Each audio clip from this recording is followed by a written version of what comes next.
Bonjour, chers membres du jury. Bonjour, cher public.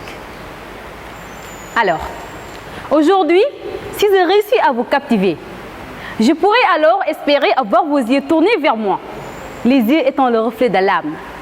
Alors, je pourrais communiquer avec celle-ci pour quelques minutes. Et rien que pour cela, je vous remercie. Sur ce, permettez-moi de vous présenter mon thème. Un thème qui m'a fallu un temps de réflexion et des nuits blanches, qui est entre être ou avoir, je préfère.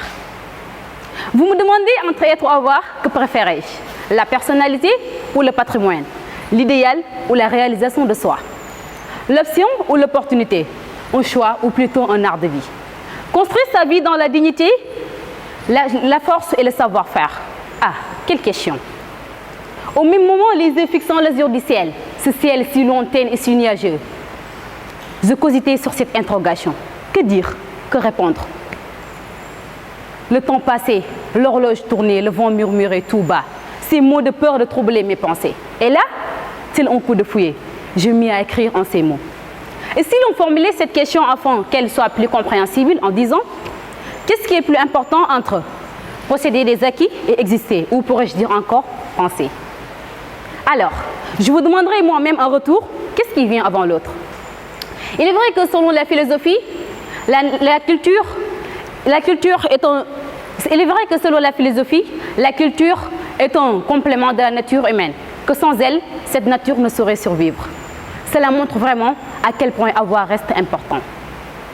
Car voyez-vous, dès notre naissance ou même avant de naître, nous avions des acquis. Et ça, je vous le dis, c'était les accessoires pour bébé et tant d'autres choses.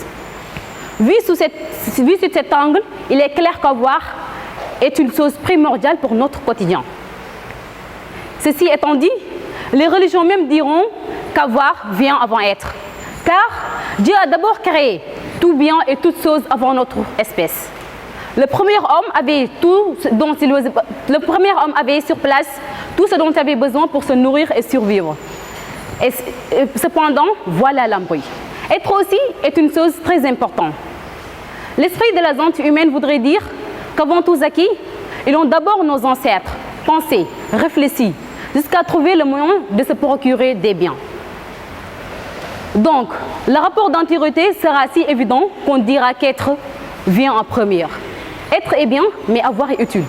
Utile pour le bien-être plus qu'il est bien d'être, mais il est mieux de bien-être. Tout pour vous dire avoir des acquis ou être, tout est important. Néanmoins, lequel des deux je préfère? Pour répondre à cette question qui est la vôtre, je vous dirai ces propos de René Descartes. Casito ergo sum. Je pense donc que je suis. Mais je ne manquerai pas aussi de vous dire cette situation qui me vient de ma grand-mère. Elle me disait, Nini touti, balangana nam nefa. Un esprit sain dans un corps sain, dara dakuko. Balangay talbemun, fek nga am wergu yaram. Tout pour vous affirmer que je préfère qu'être qu'avoir. Chers membres du jury, mesdames et messieurs, je ne serais pas heureuse d'aller rejoindre ma place sans vous remercier de votre aimable et douce attention.